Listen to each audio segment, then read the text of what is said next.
ini saya akan membawakan materi tentang pengoperasian dan pengaplikasian perangkat kecerdasan artifisial. Jadi sebelum kita mulai pembelajaran, kita akan mulai dulu dengan doa. Satu orang saya minta untuk membuka kita dengan doa. Silakan Stephanie. Oke. Teman-teman dan ibu guru sekalian, sebelum kita memulai pelajaran kita pada pagi hari ini, marilah kita awali dengan berdoa. Marilah kita berdoa dalam nama Bapa dan Putra dan Roh Kudus. Terima kasih Steffi. Amin. Diano, Karina, Alvin, Clara, Elisa, Elsa. Jangan tengah-tengah kali, streaming dulu kita ya. Depan, samping, atas, goyang, goyang, goyang, goyang, goyang, goyang, stop. Samping, atas. Lihat atas, paling tinggi. Oke, samping, atas. Pegang dagumu.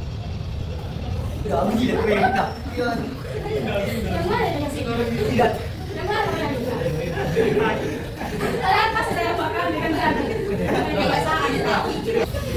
Oke, kita lanjut ya. Pertama, menjelaskan definisi dan jenis kecerdasan artifisial. Yang kedua, memahami prinsip dasar kecerdasan artifisial. Yang ketiga, menjelaskan cara kerja kecerdasan artifisial. Dan yang keempat, menggunakan kecerdasan artifisial untuk menyelesaikan tugas. Baik, sebelumnya kecerdasan artifisial ini sudah pernah kalian dengar? Sudah? Mungkin yang sering kalian dengar itu AI, iya kan? AI sering didengar? Iya, AI itu kalau di bahasa Indonesia itu kita gunakan namanya kecerdasan artifisial. Apa itu kecerdasan artifisial atau AI? Ada yang bisa kasih pendapat? Oke, belum ya? Baik, silakan kamu saksikan videonya. Saya kasih kamu nonton. Apa hal pertama yang muncul di pikiranmu ketika mendengar kata AI atau kecerdasan buatan? Apakah AI jahat seperti di film-film Hollywood? AI jahat atau evil AI hanyalah khayalan pembuat film saja ya. Namun sebenarnya AI sudah merupakan kenyataan dalam kehidupan sehari-hari kita. Kalian sering ya menggunakan AI? Ketika buka handphone, fitur fingerprint atau face unlock menggunakan AI untuk dapat mendeteksi sidik jari atau wajah kalian dengan lebih cepat. Ketika googling, adanya AI akan memberikan hasil pencarian yang lebih sesuai dengan minat dan kebutuhan kalian. AI juga banyak digunakan pada berbagai aplikasi loh. Contohnya fitur deepfake pada Facebook yang mampu mengenali wajah yang ada di dalam foto. Filter foto juga menggunakan AI agar dapat menyesuaikan dengan bentuk wajah. Kalau kalian terbiasa nonton atau like konten di TikTok misalnya, akan muncul rekomendasi konten yang enggak jauh-jauh dari TikTok juga. Bukan hanya di media sosial, rekomendasi musik atau film di aplikasi streaming, iklan produk pada e-commerce, rekomendasi dari virtual assistant seperti Google Assistant atau Siri juga menggunakan AI untuk mempelajari dan menyesuaikan dengan aktivitas yang biasa kalian lakukan. Kecerdasan artifisial, ada yang bisa ulang review apa tadi yang dijelaskan di video? Apa itu kecerdasan artifisial atau AI? Siapa yang bisa? Nuri, oke Nuri silakan. Apa yang kamu dengarkan tadi disampaikan? Apa itu? Kalau tidak salah, sistem yang memungkinkan mesin untuk belajar, melakukan dan bertindak seperti manusia. Iya, oke tepuk tangan dulu untuk si Nuri. Jadi pas yang dibilangnya tadi, AI itu kecerdasan artifisial tadi ya. Jadi kecerdasan yang bisa menggantikan kecerdasan manusia. Kecerdasan yang biasanya dalam komputer yang bisa menggantikan manusia. Dia bisa berpikir, dia bisa bertindak, dia bisa mengambil kesimpulan, dia bisa menggantikan pekerjaan manusia. Lalu tadi katanya ada kelebihannya, ada apa itu? Dia bisa bekerja melampaui batas maksimal dari manusia bekerja. Kalau manusia bisa beristirahat, harus butuh istirahat, AI nggak butuh dia istirahat. Kapan dia akan kasih jawabannya, ya kan? Kapan saja kamu suruh dia kerja, dia kerjakan. 24 jam pun kamu suruh dia kerja, 24 jam dia bekerja, ya kan? Iya. Tapi ada minusnya, ada kekurangannya. Apa tadi? Siapa yang bisa kekurangan AI? Apa? Manusia jadi malas, salah satunya. Ada lagi tadi? Hah? Penyalahgunaan data, iya kan? Iya, itu yang kedua. Ada lagi?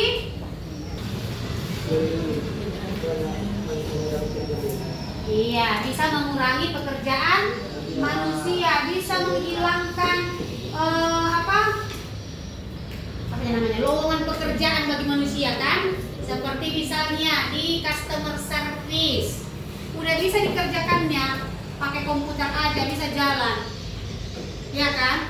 Ada tadi di berbagai bidang AI ini digunakan. Bidang apa saja? Bidang apa saja dia sudah digunakan? Di pertanian digunakan. Di mana lagi? Di pendidikan digunakan. Di mana lagi? Kesehatan. Apa lagi? Otomotif. Iya. Di bidang apa lagi? Bidang keuangan, menganalisis keuangan tadi juga kan katanya, dan di berbagai bidang lainnya juga dia sudah digunakan. Apa komponen utama untuk kecerdasan artifisial ini? Untuk kecerdasan artifisial dia bisa bergerak kalau ada perangkat kerasnya. Apa perangkat kerasnya? Bisa berupa CPU atau Central Processing Unit. Sudah, itu dia yang menjadi otak komputasi AI-nya. Sudah, hanya sensor dan kamera bekerja sebagai infra yang mengumpulkan data visual dan lingkungan. Lalu dia juga harus ada perangkat lunaknya. Apa perangkat lunaknya? Algoritma. Itu dia. Lalu harus ada data. Tanpa ada data maka dia tadi bisa error. Kalau salah data dia, kalau data laki-laki tadi semua yang masuk, ketika kita minta data perempuan dia bisa error, nggak muncul. Bisa data laki-laki ini nanti yang dimunculkan. Itu dia, ya. Jadi dia butuh data yang besar sebagai bahan bakarnya, itulah yang diolahnya sehingga keluar apa yang kita minta. Kira-kira seperti ini. Oke, bagaimana tadi cara kerjanya? Ada yang pertama, ada beberapa langkah cara kerjanya. Ada pengumpulan dan pemrosesan data, dikumpulkan dulu datanya, lalu pelatihan, ada dilatih menggunakan algoritma tadi, itulah yang dimunculkan. Lalu yang ketiga, prediksi atau output. Setelah datanya ada, baru dia diproses, barulah dia keluar sebagai outputnya. Ya. Pemanfaatan AI harus memperhatikan etika dan keamanan. Penting untuk mengembangkan dan menggunakan AI secara bertanggung jawab dengan fokus pada keadilan, privasi, dan dampak positif bagi masyarakat. Cara menggunakan AI paling sering, apa yang paling sering kamu gunakan sekarang? ChatGPT. Bagaimana cara menggunakan ChatGPT? Dicek. ChatGPT. Apa yang bisa kita lakukan di ChatGPT ini? Banyak. Nanya, curhat. Misalnya apa yang mau kita tanya? Coba. Apa yang kita tanya? Tolong jelaskan. Apa yang dimaksud dengan AI?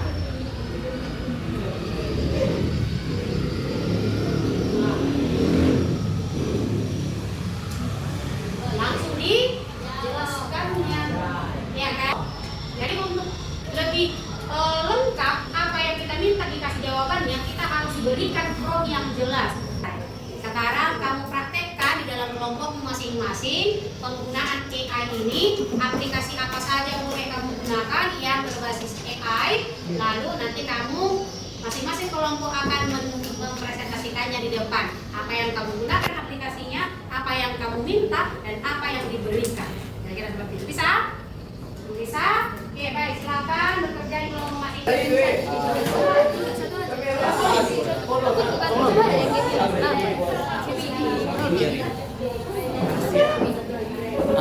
mana nih berbuat dari?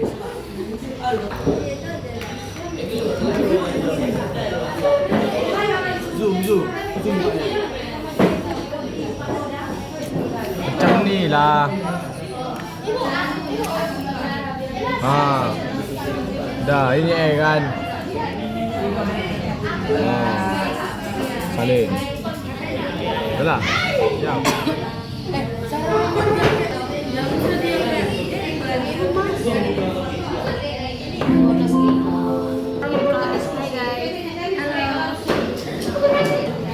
Ya buka dulu.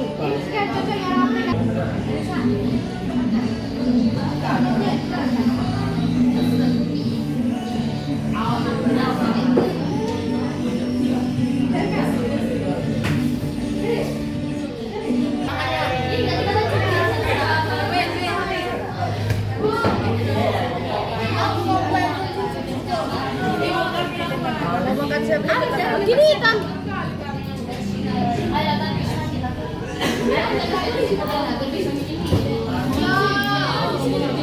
Selamat pagi Ibu dan teman-teman sekalian. Di sini kami akan mempresentasikan hasil pencarian kami pada AI. Seperti yang kita ketahui, AI atau karakter atau kecerdasan artifisial adalah sistem yang memungkinkan mesin untuk melakukan, belajar, bertindak, dan mempermudah pekerjaan manusia. Kami yang memakai AI ChatGPT. Di sini kami menggunakan AI untuk mengubah foto menjadi karakter ini.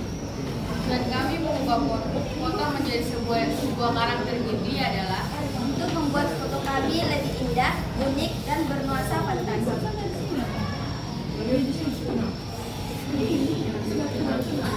Ini hasil pencarian kami pada AI GPT.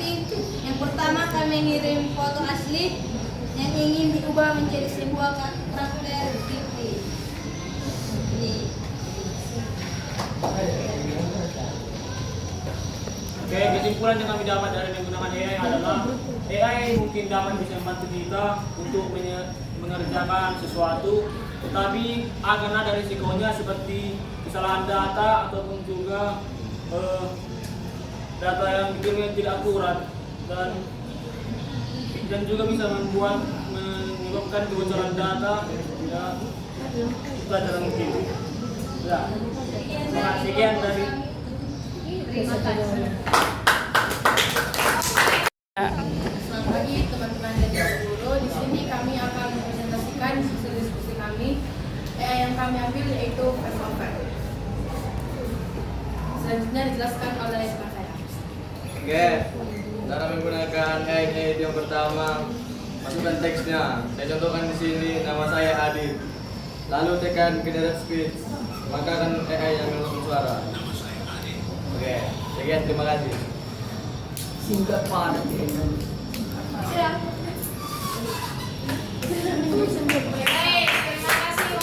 Selamat pagi dan teman-teman sekalian. Di sini kami akan mempresentasikan hasil diskusi kami. Aplikasi AI yang kami pakai yaitu Gigi. Prompt yang kami cari yaitu cara membuat seblak yang sehat. Yang pertama yaitu siapkan kerupuk, rebus, sayuran sawi, wortel dan lain-lain. Proteinnya yaitu telur, tahu, ayam. Bumbu halusnya yaitu bawang, cabai, dan kencur. Yang kedua, tumis bumbu halus dan masukkan air. Yang ketiga, masukkan sayuran dan protein, masak sampai larut, masukkan kerupuk. Yang keempat, garam, gula secukupnya. Yang kelima, maju selagi lama. Tips sehat yang pertama, dikurangi minyak dan garam. Yang kedua, diperbanyak sayur. Yang ketiga, dipilih protein yang tanpa lemak. Sekian presentasi kami. Terima kasih. Selamat pagi Ibu dan teman-teman sekalian. Di sini kami berdiri untuk mempresentasikan apa yang telah kami diskusikan. AI yang kami pakai dalam pembelajaran hari ini ialah begini. Yang kami cari dari AI Gemini adalah meminta Gemini menganalisis suatu kejadian dari link YouTube.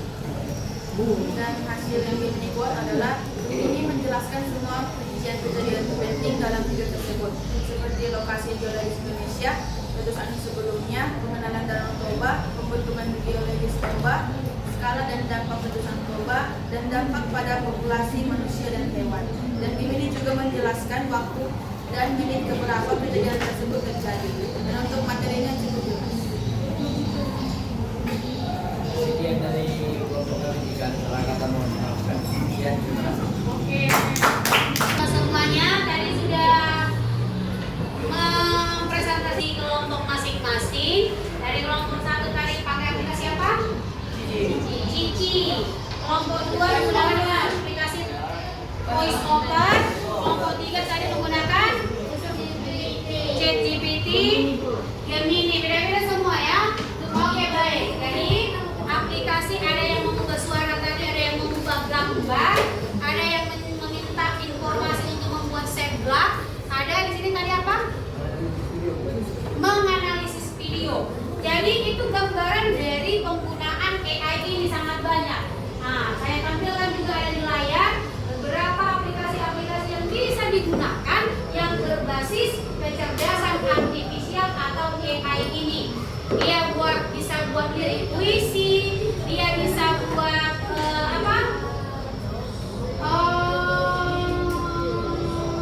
bikin musik juga bisa. Jadi kalau selama ini ada musisi yang membuat lirik lalu membuat musik, sekarang nggak perlu lagi ada musisi. Si AI ini pun sudah bisa menciptakan lagu, dibuat dulu liriknya, lalu dibuat melodinya atau musiknya, instrumennya. Jadi memang semua sudah dipermudah. Seperti tadi ada yang membuat suara, ada yang membuat gambar. Ada banyak sekali aplikasi yang bisa mempermudah pekerjaan manusia. Untuknya kita akan memberikan kesimpulan dari pembelajaran hari ini. Mungkin 2 orang, siapa yang bersedia memberikan kesimpulan? Oke, Reno, silakan Reno.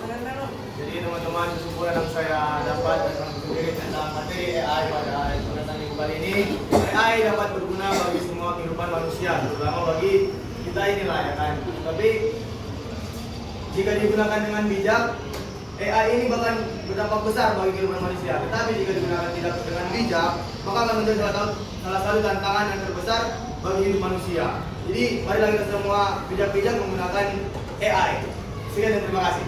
Oke. Ada orang lagi kakak? Oke, Michelle, silakan Michelle. Baik, di sini saya akan memberikan kesimpulan yang saya dapat sama pembelajaran tadi. Jadi AI itu adalah sebuah berdasar buatan untuk memudahkan pekerjaan manusia. Dan juga banyak manfaatnya di bidang seperti bidang pertanian, kesehatan, dan pendidikan.